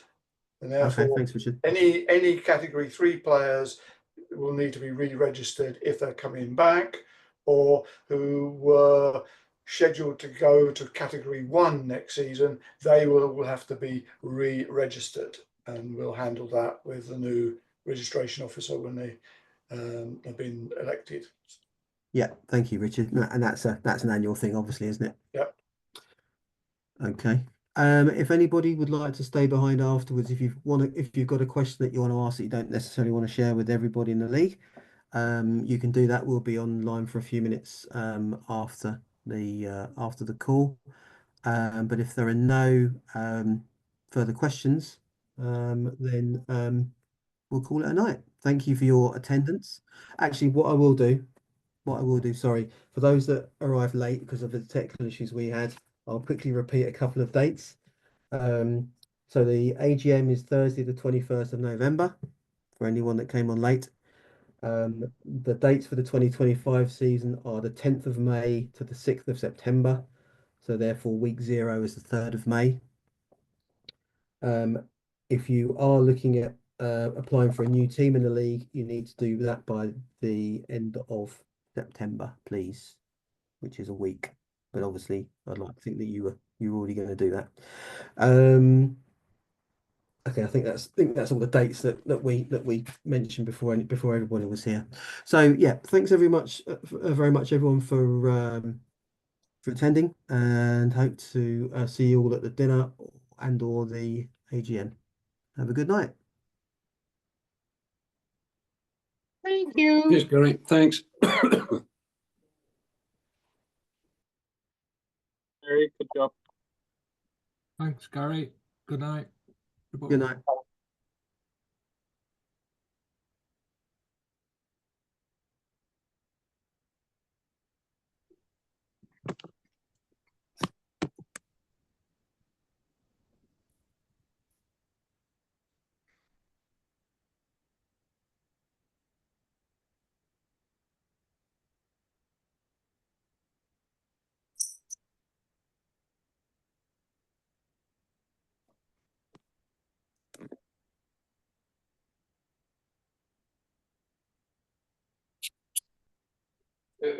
Making a cup of tea about 15 minutes ago. Gary, can I ask a quick question? Malcolm, there you are. Hi, how you doing? All right? Oh, yeah, I'm too bad, thanks. It's probably more for Phil, but it's just a general one. With the junior leagues and their cricket balls, which are via Newbury, and you've got the county league ones, which with Grey Nichols, have the league considered about having a joint contract so there be economy of scales rather than having this mixture, which seems a bit illogical? So therefore, if you combine together, you're going to get a much better price. And it just seems bonkers to have two separate contracts. Oh, the answer to that is that the Junior League is being sponsored by Newbury's. It's not. It's not. It's not. It's not. It's not. It's not been sponsored by Newbury. Okay, it's probably one. Supply the balls. Why is it called the Newbury? Because I don't want to go into it. Yeah, so you probably know more about this than any of us, guys. But Malcolm, you make a good point. I think that's something we're going to look into with the proper ball tendering process for the junior league balls once the adult league balls finish as well. So I'll pick that up with Gary and Richard at some point. Yeah, so I know not Richard, sorry, Phil. Sorry. Yeah, I know it's easy to criticise companies, but we are having major problems with Newbury getting their balls in every year, where Grey Nichols seem to be very efficient, and it's just causing real problems for the juniors getting their balls. Malcolm, like Phil said on the call, can you pop that in an email to me? Yeah, okay, no problem. Cheers, mate. Okay. Anyone else got any questions, or you just don't want to leave? Hi, Gary. It's Martin Sims again. Hello, Mark. Sorry, a bit of pain. It was just a thought, mate. In relation to the facilities thing, I appreciate it doesn't affect us at Robertsbridge, but there was an issue last year that cropped up, and I was a bit embarrassed. I'd dropped teams, so I'd gone to a more rural agricultural location for a game that we were responsible for. It sort of identifies the club, but though it was what would it been a Div 11 game, they brought a lady scorer and they brought two young, at least one young lady playing as well. And when it come to toilet facilities, it was non-existent. And it's like when the lady asked, and I was just sitting there, it's like, well, there's that oak tree. There ain't a lot else. Is it something, without wishing to open a can of worms, is it something we need to look at the lower leagues around what basic facilities are there? So if the lady scorers come in, so at least either we got something or we can flag up. There are, with the challenge of getting grounds, at least they're forewarned that facilities are very limited. Yeah, I mean, it is a tricky one, and we've had this in 2 or 3 situations. We had it in Brighton this summer, didn't we? Didn't we, Gaz, at Passion Place as well? I think all we can do, obviously, we can't, we can't dictate where people play. No, no. So I think it's probably on the hosting team. If you know that you're going to have a ground that doesn't have those facilities, to let your visitors know. Oh, okay, mate. So, Yeah. so Okay. at least if at least you can tell people. I mean, in that way, if people have got lady players or young players that perhaps don't then want to play in the game, which is obviously not a very desirable situation. At least they've then got the choice. But we understand that there are grounds out there that some people will need to use that aren't great in those situations. So that would be my advice, Martin. Is that if it's just communication, you Yeah. can let people know, and obviously keep looking for other options. But sometimes we appreciate there aren't any other options. Oh, the ground's fantastic, and it's lovely that we've actually got that as a second facility now. You can't fault that at all, but of course it's reliant on others because it's someone else's ground, and then you've got that challenge because invariably it's been a Sunday friendly league team, and Yeah. and times are changing. More lady players and all the rest of it, and it's great. But there's those challenges that getting up to the 21st century is that issue as well. So yeah, There thanks, always mate. are. Cheers, Martin. Yeah, thank you. That's brilliant. Cheers, mate. Take care. No Bye-bye. problem. Hi, Gary. Dominic. Dominic Clapp here from Worthing Cricket Club. It was just a quick one about obviously we had a tough season in the Premier League this year. We went up with Hastings, and both have come straight back down. I was just wondering, is there any discussion with the county about allocation of pros, people on rookie contracts, maybe good academy players, to sort of spread the love amongst, because you don't want it to become like the Premier League, where teams who go up come straight back down, and there's some players, for example, like Preston Nomads, have got about 4 pros sometimes playing, and like Archie Lennon came from Eastbourne and went to Nomads, where maybe for the good of the league he could have maybe gone to another club. Is there any discussion ever about that? Again, this is something that Daniel would have known a lot more about than me. And Gaz, I don't know if you've really got any insight on this at all. I don't think that's done at Sussex anymore. I think academy players or squad players, I think they just go where they go. Yeah. I don't think we can. I mean, obviously we can't stipulate anything like that. We can't stipulate that you can only have a certain amount of contracted players or whatever, because obviously we are part of the Sussex cricket ladder basically. But it's a really good point, Dominic. And it happened more in years past. I think it's something we can take back to the cricket committee and see what their views are on it. Most definitely. Yeah, I know. I mean, it used to, back in the day when I was playing, years ago, not 20 years ago, it used to be allocated. They used to be allocated, and I just use the example of Archie. The Nomads really need Archie Lemon when they got Dan Ibrahim, John T. Jenner, Zach, Leon Cashett. Do you know what I mean? It's just the integrity of the league of trying to make it as balanced and as even as possible. But judging by finals day, they do need him because they lost without him. Yeah. But, he was just a name I'm throwing out there, but it was just a thought. I'm being churlish. Certainly have a chat with Farby. Yeah, it's a good point, Dominic, and I'd quite like to see it, but I don't know if we've got any power at all to influence it. I know it's a long shot, but I just thought, Hayward's Heath or Ifield, would love a player for 2 or 3 weeks if there was a chance. Yeah, no, it's a good point. We'll definitely take it back to the back to Farbs and see what he thinks about it, and obviously the other guys there. All right, cheers, mate. Hi, sorry, just a quick one. Jake from Birdham CC. Sorry for my lateness. I got stuck in the flooding on the trains on the way home. But I've seen that a lot of the emails are going not through to Mike Clowes over at Birdham, and I don't know if I'm going to drop that league email address to recommend to change and add myself to the rep one. But is that the right person to email to get that amended? Yeah, absolutely. I mean, we'll do the when we do the affiliation forms at the end, around about the turn of the year. We basically, that's when we ask. I mean, you can certainly do it before that, but that's when we ask for all your contacts and who should be, who should be on the league reps list, who your chairman is, who your secretary is, who your welfare safeguarding officer is, etc., etc. But there, if you chuck us an email, Jake, on that central one, then I'm sure Katie will get you added to the league reps list. Yeah, I'll get you added. Yeah, That's fine. I'll do that now and get the recording from earlier as well. Brilliant. Great. Thanks, Jake. Thanks so much, guys. Cheers, mate. Bye. Right. Anyone else got any questions? Who else have we got on still? Who else have we got? Peter Smith, are you still there?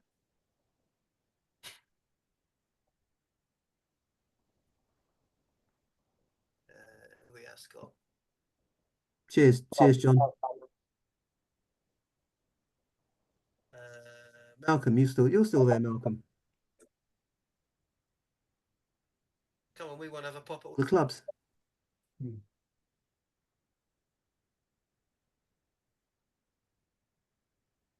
You're muted. No, I'm not. Not anymore. The one thing you might want to consider at the bottom end is allow a kind of clothing for people, for teams. If you're trying to encourage kids playing, a lot of the kids and the juniors are now playing with coloured clothing. Mm. And if they're going to go further up the line, they'd probably be more interested in playing cricket if they can play in their coloured clothing. We did it for all our juniors this year. Mm-hmm. They've loved it, but then they played for the fourths and they're all black and playing in whites, which is fine. But when you've got the girls playing as well, yeah, you're doing it for a reason for the kids at the lower end, especially. You might want to consider to allow.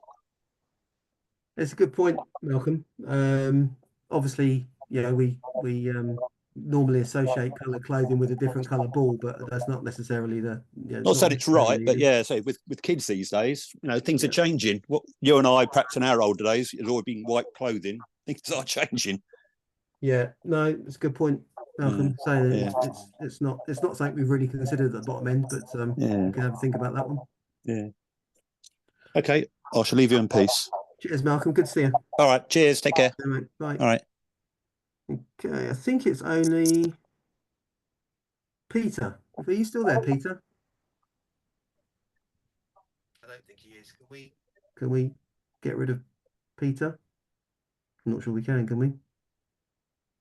No. Oh, yeah, remove. Here we go. Yeah, there you go. There we go. Right, who have we got on?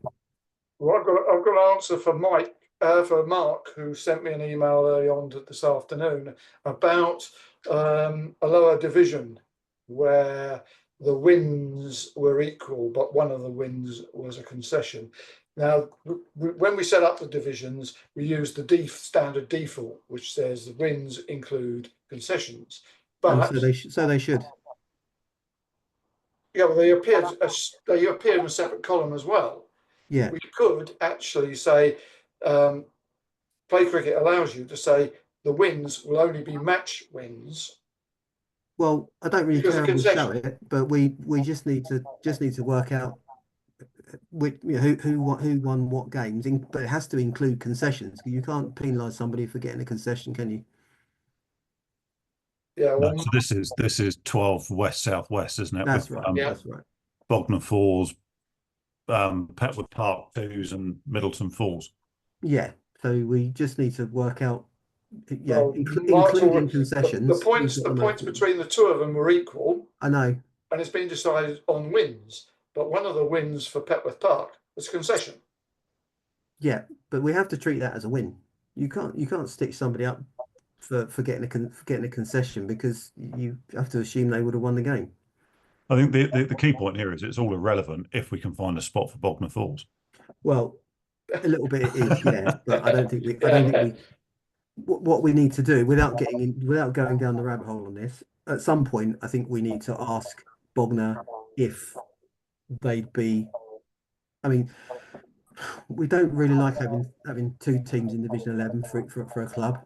So I wouldn't necessarily be. And I've been hoping Bognor Threes would go up, so that we could send Bognor Fours up. But on the basis that Bognor Fours aren't going up, then we should probably send the second team up. But then again, if they're tied, but it would be good to know who actually finished second. Well, on the wins situation, it's Petworth Park. Is that including concessions? That's including the concession they got. Yeah, okay, that's fine. Well, they're drawn, aren't they, on 9 wins each? Yeah. But Petworth Park also got a win by concession on top of that. No. Was that? No, it was nine wins for Middleton, 8 wins for Petworth, plus their concession. Okay, all right. So then, they're finished on league points the same. They both scored 41 points against each other, and they've both got 9 wins. Okay, and it just okay. So I don't know what the rock, rules paper, scissors, isn't it? I don't know what the rules say about that. From what I can see, they don't.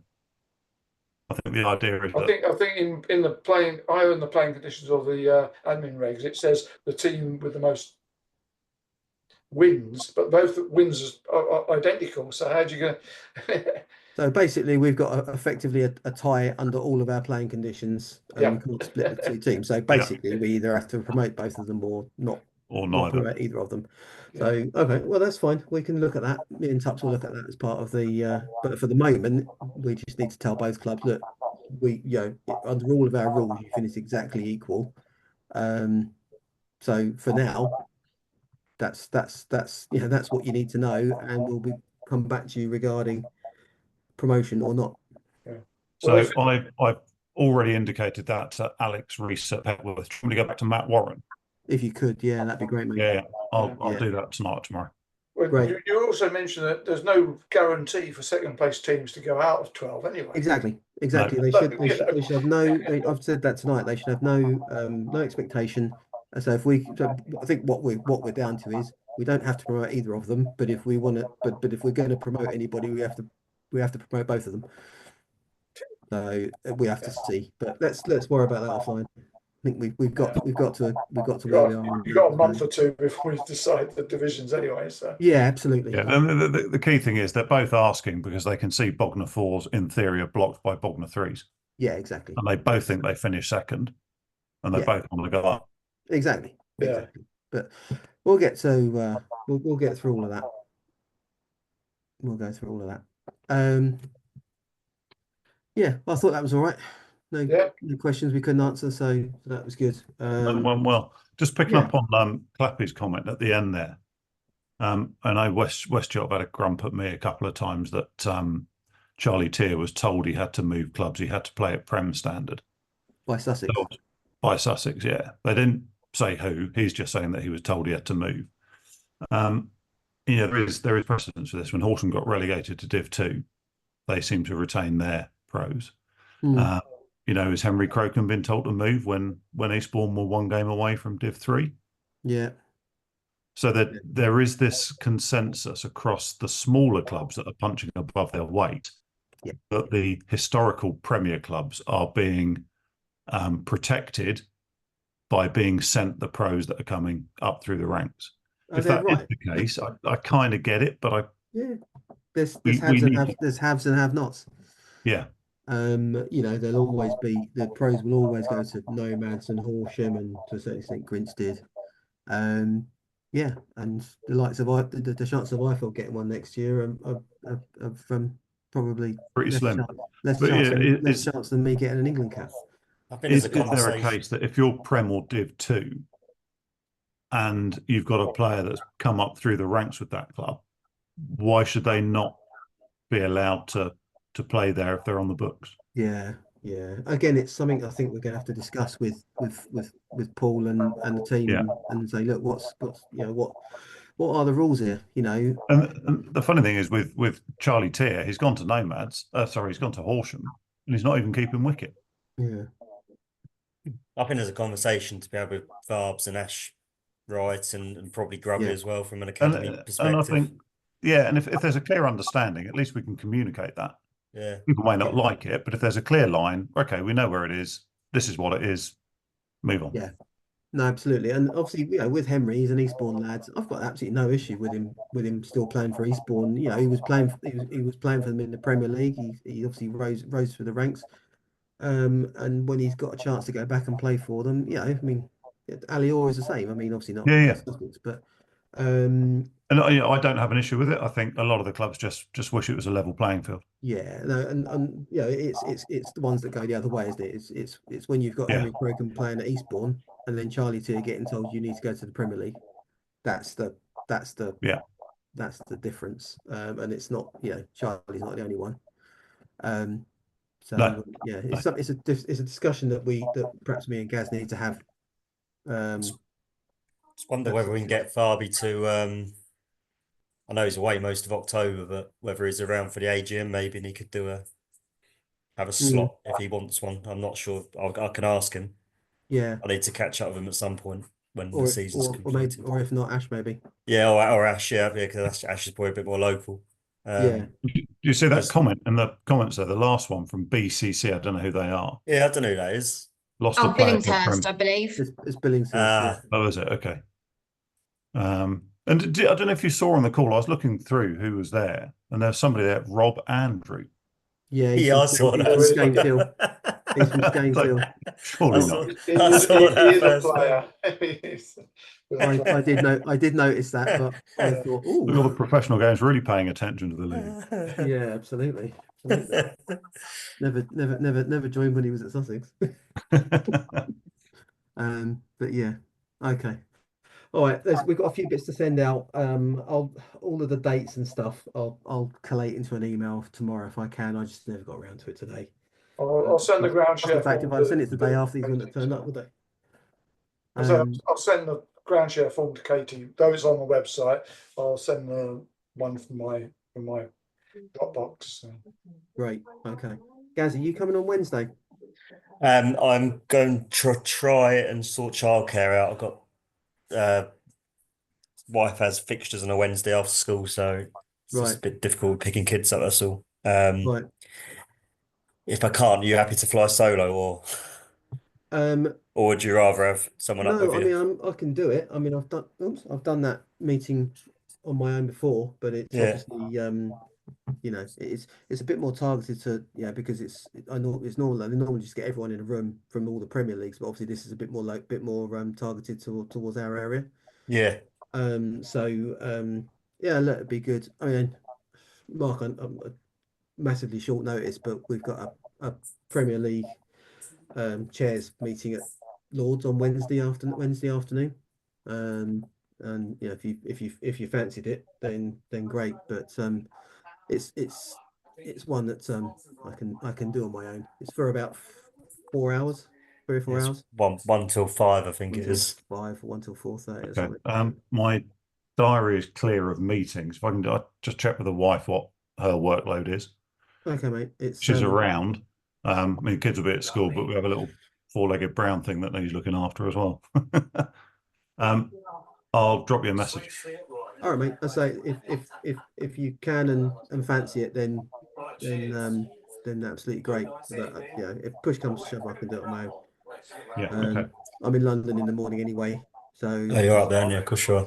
yeah. So I'll just be getting a tube across from the city to St John's Wood to do that instead. And use Okay. Well, I'll come back to you tonight or first thing in the morning. All right, mate. And if you can make it, I'll shoot you over the agenda and the papers and stuff. Is it just sort of smart cash? Yeah. Cool. Yeah. Okay. All right. Great. All right. Well, I think unless there's anything else. All right, I'll keep in touch. Yeah, brilliant. Okay. Nice All one. right. Well, thanks everybody. Yeah. Another difficult one out of the way, and we'll see if we get any interest for any of these roles. But definitely need to sort out the registration one. yeah, that's actually probably more pressing. Though it's going to be Everything difficult the to others, do to be by fair. committee because there's no easy way of determining who's overseas, who's a lone player, or who's a normal registration. We can get into all of that, but Yeah. I very much doubt we'll find somebody that wants to do everything Mike did. Have we got a I know Tups has banged on about this a few times. Have we got like some sort of job description or some sort of salary summary of what the When you throw salary out there, Gary, you'll get a few people applying, mate. Slip of the Well, tongue, mate. Mine should be ready by the end of the week. Okay, brilliant. Yeah, well, sadly, Mike basically promised to do his at the end of the season on the basis that was when he would have time. Right, okay. But as fate would have it, that's not happened, and Yeah. probably not going to.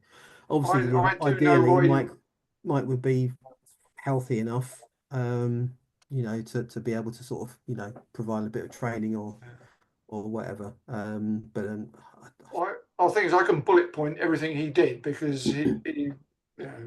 because at the start of the league, myself and him were sharing the job, and then we decided we just couldn't do it sharing. Yeah. So okay. The issue will be how he contacted the Home Office and how he checked all the overseas. That's the thing that's the black hole at the moment that I know nothing about. So. Yeah. Well, at the moment, it's just a question of praying that he's in a state at some point to be able to pass all this knowledge on, because I don't. What is the latest, Gary? Obviously, I was a bit shocked when he said that, because last I heard he's not out of the woods by any means. I thought he was coming home. He was in. I think he got moved back to the Princess Royal. Yeah. And then last week he got taken back into intensive care. And yeah, Amy doesn't sound that sort of sure that he's going to be all right, to be honest. So I think there's a less, put it this way, there's a more than zero chance we might lose Mike. Blimey.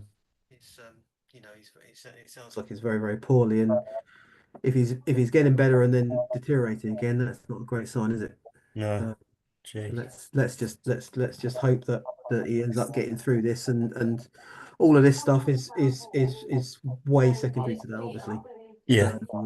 We'll just have to see. But if anything changes markedly, I'll obviously let the committee know.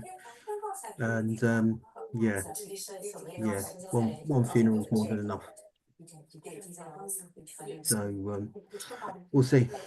Anyway, on that note, that somber note, I'm going to go get a cup of tea. Yeah. Right. Thanks everyone. Keep in touch. Well done, everyone. Yeah. Thanks, top Katie. stuff, mate. Yeah, no worries. Thank you. And Thanks all. Speak to you all very soon. Yeah. Yeah. See you later. Cheers, guys. Bye. See you later, See you Katie. later. Bye. See you later. Bye.